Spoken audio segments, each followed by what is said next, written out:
In the enchanting realm of France, the world still embraces the divine poetry of spring with a fervour that could rival the passion of 1,000 poets. The air is alive with the delicate flutter of ladybugs, their vibrant hues dancing in the golden light of the sunrise, painting the world in hues of hope and renewal. The women, under the Queen's benevolent gaze, discover the joy of life anew, their hearts blossoming like the most delicate of flowers as they bring forth new life into the world. The children are blessed with the privilege of peace, their laughter echoing through the meadows like the sweet melody of 1,000 birds. The birds, those celestial musicians, fill the air with their melodious tunes, each note a testament to the beauty of creation and the harmony of nature. The harmony of society is a testament to the strong king's unwavering rule, where all men stand tall and proud, knowing they are safe and protected. In this idyllic setting, the palace still stands as a beacon of grandeur and opulence, a testament to the power and privilege of those who dwell within its hallowed walls. Yet, a rat, cunning and determined, plotting his own mysterious masterpiece of revenge. This rat, though small and seemingly insignificant, possesses a spirit as vast as the universe itself. He has seen the injustices and the inequalities that still plague the world. He understands that the true masterpiece of life lies not in the opulence of the palace, but in the symphony of nature, in the unity of all creatures, great and small.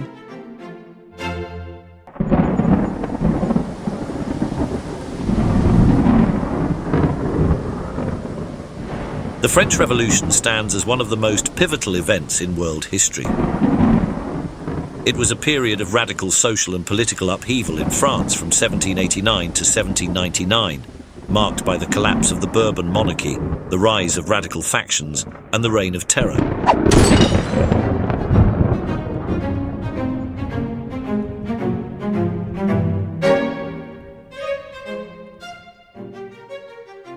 The roots of the French Revolution trace up to the American Revolution that ended in 1783 with the signing of the Treaty of Paris. The American Revolution was a complex conflict with many players and shifting alliances. The actual motive of the French king, Louis XVI, to support the American Revolution was primarily strategic and political. The French saw the American Revolution as an opportunity to weaken their longtime rival, Great Britain. By supporting the American colonists, the French hoped to drain British resources and distract them from conflicts in Europe. This was part of a broader strategy to regain French prestige and power, which had been diminished after their defeat in the 7 Years' War. The French support for the American Revolution, which was a fight for liberty and independence, eventually contributed to the downfall of the French monarchy and the establishment of a republic in France.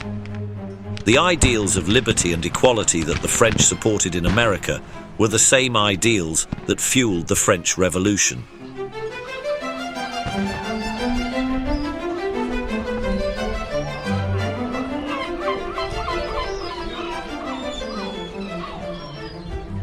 First, the decision to support the American Revolution was a risky one.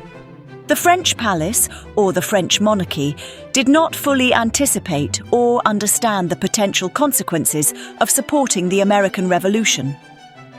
The French king during the American Revolution, Louis XVI, was certainly a significant figure.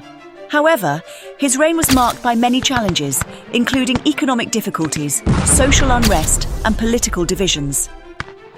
While the French monarchy did provide significant support to the American revolutionaries, it's also true that many of the key players in the American Revolution were military personnel and members of the French aristocracy, who were sympathetic to the American cause.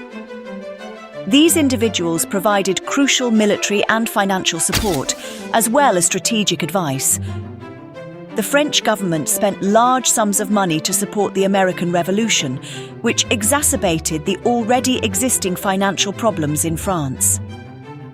On the other side, the French Enlightenment had a significant influence on the American revolutionaries.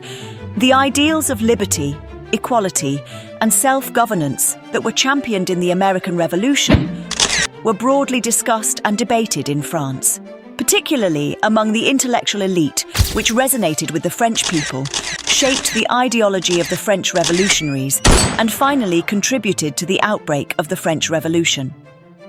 Soon enough, the French monarchy, which was seen as part of the old order that the revolutionaries sought to overthrow, became a target of the revolutionaries.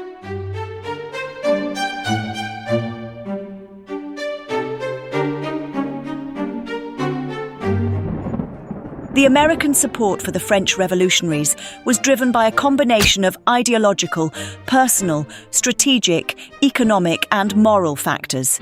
But the harsh reality that calls for all practices blessed by the rule of necessity suggests the American involvement due to a very, very interesting diplomatic speculation.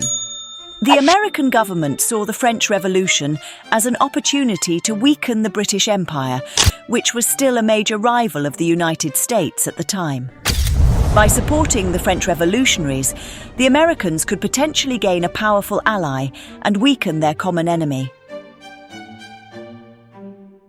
By supporting the revolutionaries, the United States could potentially establish a new, friendly government in France, one that was indebted to them. This could help to further isolate Britain and strengthen the position of the United States in international politics.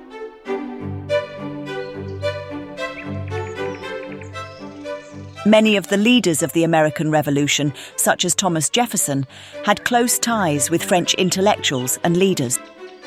Jefferson, who was serving as the US minister to France during the early years of the French Revolution, met with and advised the leaders of the revolution, and also provided them with copies of the Virginia Constitution and other documents from the American Revolution, which served as models for the French revolutionaries.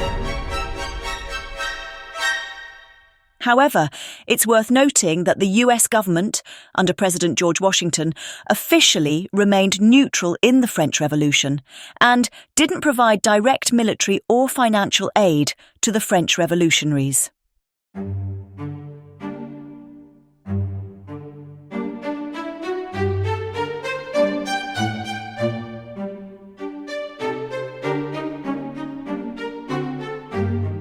In order to understand the basic social structure of France during this period, let's make an important note here. The French society, until then, was divided into 3 estates. The clergy, first estate, the nobility, second estate, and the commoners, third estate. The third estate, which included the bourgeoisie and the peasants, bore the brunt of the financial burden, but had little to no political power.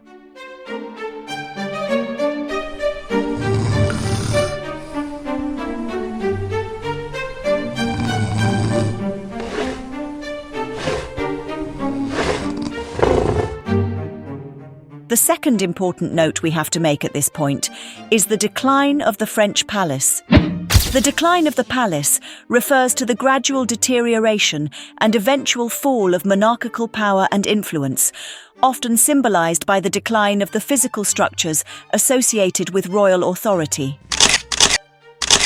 This decline can be attributed to a variety of factors, including political instability, economic pressures, and shifts in cultural values. In the case of the Palace of Versailles, its decline was closely tied to the waning power of the French monarchy. Louis XIV, known as the Sun King, built Versailles as a symbol of his absolute power and wealth. However, by the time of his death in 1715, the French monarchy was already facing significant challenges. Louis XV and Louis XVI were unable to effectively address these issues, and the palace began to decline. So, on the one hand, the financial crisis and social inequality led to growing discontent among the lower classes. This discontent was exacerbated by poor harvests, which led to food shortages and increased prices, causing widespread hunger and hardship. On the other hand, some monarchs were more provocative than a cat in heat. They'd tax the peasants until they were poorer than a church mouse, then throw lavish parties with enough food to feed a small army. Some monarchs were so nasty, they'd have their enemies imprisoned, tortured, or worse, forced to listen to their terrible poetry. It was like they had a PhD in being a royal pain in your ASS. The dumbest guy in the palace knew that the revolution actually started within the palace. The king's decline was on stage so big, it was just there for anyone to see. First, the maids get fed up with all the crap and start talking. Then the butlers feel quite uncomfortable. Then they start moving the talk higher.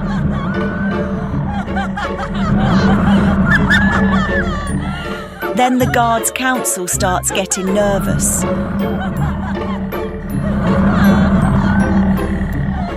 Soon enough, from the last revolutionary to the Pope, everybody knew what exactly was for sure coming. Besides this extraordinary decline of the palace, their biggest deadly mistake was to cut ties with the second class, the aristocrats. With this, the monarchs actually dig their own funeral, because who's going to stop all those mean and hungry revolutionaries out there if there is no fucking intermediaries to talk to them and eventually stop them?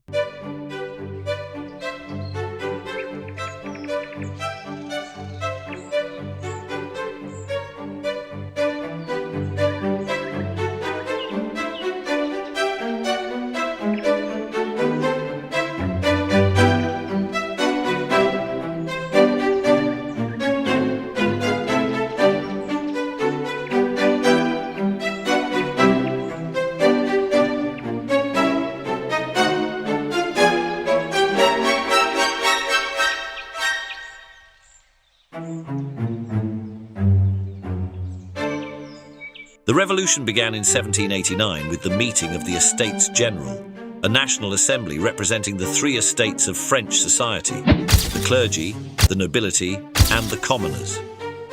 The third estate, representing the commoners, demanded more power and representation, and when their demands were ignored, they declared themselves the National Assembly and began drafting a new constitution.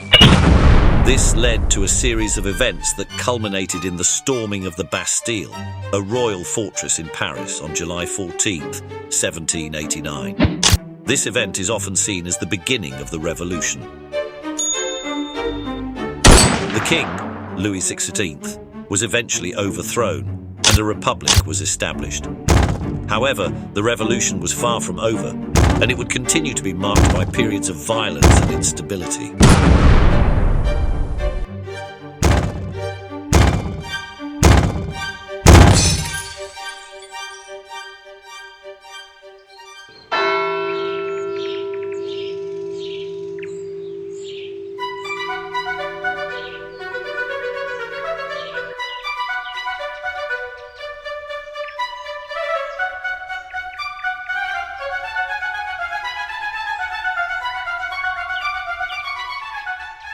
The aftermath of the French Revolution was marked by significant changes in France and Europe. The monarchy was abolished, and France became a republic. However, the Reign of Terror, a period of severe political repression, followed the revolution. The revolution will formally end in 1799, when Napoleon Bonaparte will come to power and establishes the First French Empire. He will expand the French territory through conquests, but will be eventually defeated in 1815. After his defeat, the Bourbon monarchy will restore.